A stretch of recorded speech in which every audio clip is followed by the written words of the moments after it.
And so now, my dear friends, let us talk about favorite 4K releases from the Criterion collection. So as we know, Criterion is joining in terms of the labels that are preparing and providing and releasing titles using the 4K UHD format. For Criterion, this often involves the 4K UHD plus Blu-ray combo format.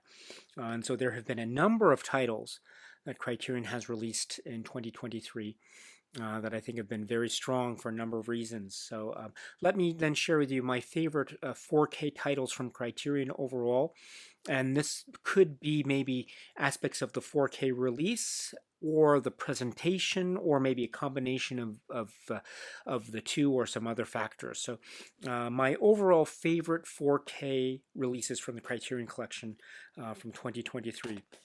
And so my and I have five here, five favorites here. So here's my number five favorites. So number five is this work, which is a film which is designated Spy Number 1180, and from 1991, and the filmmaker is Ridley Scott, and it's this work, which is Thelma. Excuse me, let me scroll down. There we go, Thelma and Louise.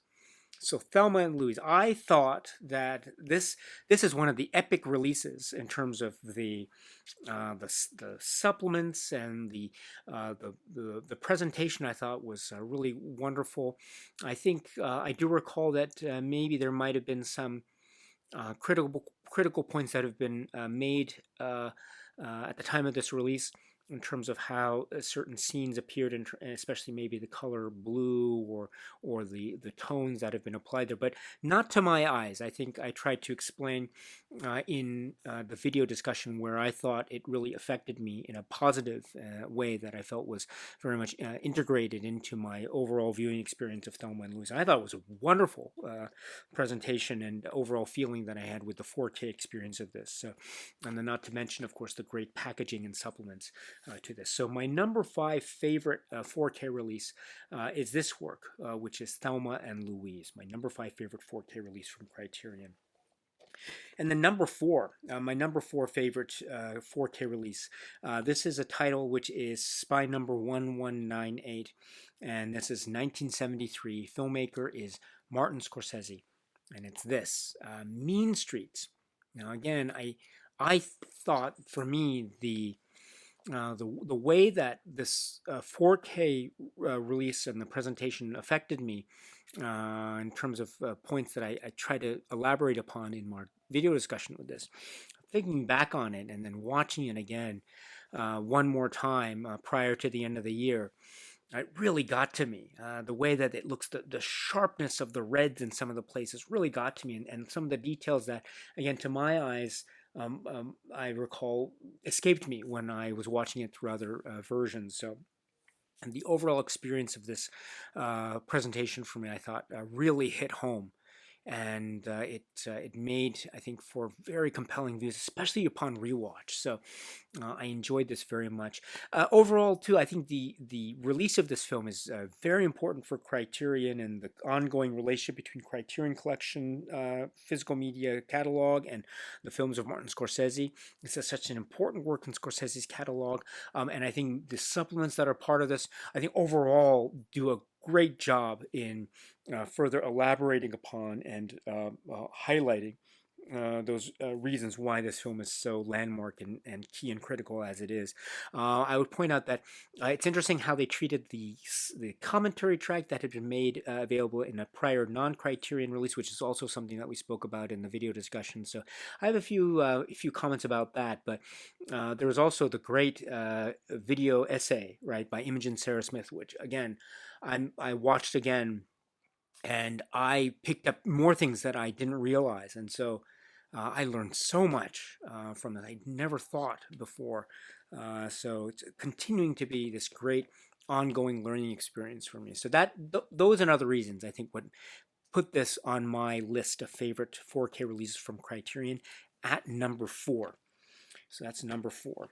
Next, number three favorite 4K release from Criterion. This is also 4K UHD plus Blu-ray combos edition, and this is a work which is at spy number 1195, and this is from 2001. I I watched it the 4K disc again prior to making this video, and it just I was the film is The Others. Excuse me, The Others, my number three favorite Criterion 4K release.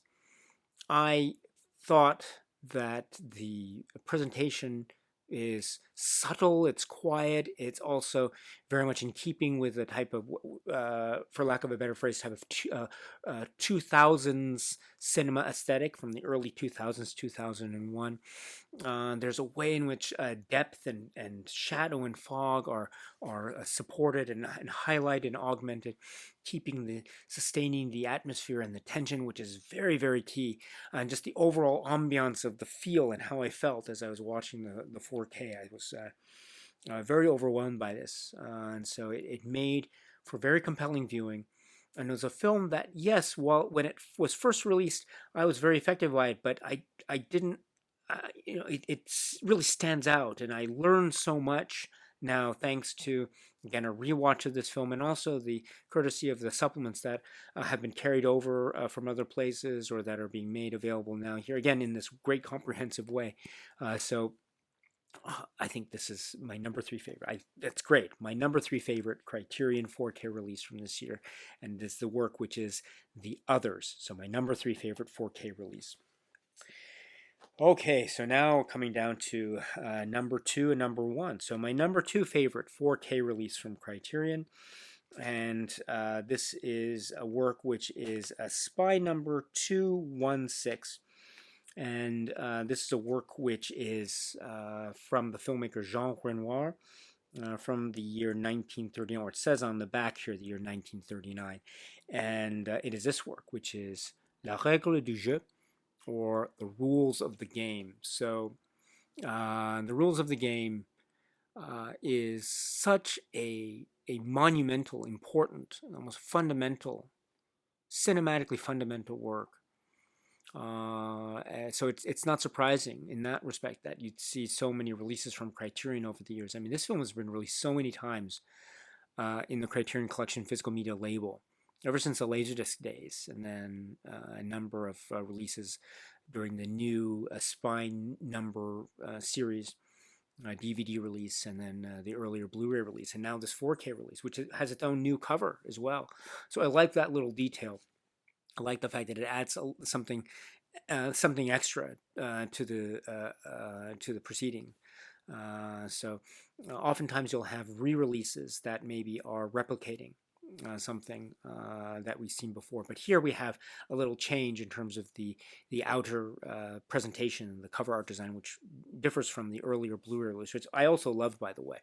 But not only that, I think the 4K presentation here, a new 4K restoration as it's described here, I think it really hits those delineations, and there's a lot to be said about how important the depth is in this. I mean, a lot happens in the foreground of certain shots, a lot happens also in the background in certain shots, so there's a kind of three-dimensionality, but there's also flatness in other scenes in the film, which I think add to the sense of a theatricality, and that's part of the mystery and the confusion that's, I think, purposefully engendered by watching this film. You're meant to look at it, or at least I think, I feel like I'm asked to look at it in terms of the artifice of the theatrical, but then realizing that there's something beyond that you can almost reach into, that is suggestive of something of a of the paradox between the sort of intercourse between the theatrical and the cruel exterior, maybe worldly, which might get into certain social, political, and cultural connotations. I think are very part of the context, late 1930s, early 1940s. So with that and everything here, the picture quality and the presentation quality, I think, is top notch. It's preserved, and it's sharp and crisp, and it creates a type of freshness which has always been there. But this now becomes another warm, inviting delight.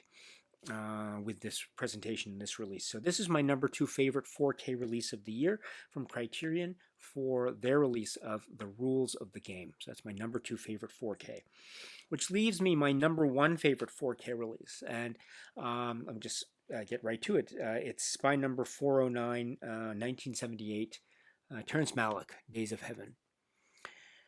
So in terms of the extras, we get nothing new. What we got before in terms of the earlier Blu-ray release, which then fell out of print for a bit, but which is also a great thing for this 4K release, I might add, was great. Maybe it wasn't in terms of quantity the most extensive thing ever, because I think there are other releases that have many more supplements in terms of quantity. But this does have the Blu-ray carryover, and I must say too, so it's strong in that way, and it's also a return to form in terms of a return of a title that had previously been absent due to, say, OOP reasons. So that's another strength of this release, in my view. And then also the fact of the restoration and the experience of this. And I tried to explain a little bit about how I felt in the video discussion. I like the Blu-ray version very much so, and then.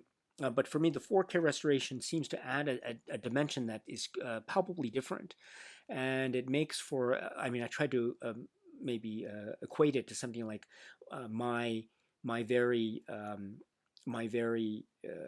basic viewing of like a painting, and so getting a sense of flatness in one viewing, or maybe getting a sense of depth in another viewing.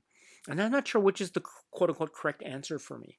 And so I tried to suggest that maybe either viewing, a Blu-ray watch or the 4K restoration watch, would be, I think, equally as enticing for me. But maybe at the end of the day, I might find myself edging towards the 4K release because of the way that there's just something about the colors and the richness, and the way that there's a slight, there's almost a... the how to explain it? Blandness is also very important in terms of color palette. I can't emphasize enough how important things that are bland in this film are, while also showcasing those colorful moments, those moments of the sky that is just off blue, or the moments of the fields that are rustling in the wind, or the flames that are glowing bright red or bright orange, and the like. So these are balanced so exquisitely, and my own, again, amateur eye and ear, when I experience the scenes and hear the sounds, still told me I was being utterly affected by this. So for these and other reasons, I think this remains a standout release for me, and so it's my favorite 4K release from Criterion this year. It's their re-release of the Malick film, Days of Heaven. So that is, yes, my 5 favorites. So again, I know there are a number of other 4K releases, so maybe your list might differ from mine, and I apologize if I haven't included anything that you would like to have seen included. But again, you can always make your own list. You can always make your own video, or make your own writing or post, or whatever you are comfortable with, or you can share those in the comment section below. But please, yes, please feel free to do so if you are interested. But in any event, those have been my favorite 4K releases from Criterion from this year, 2023.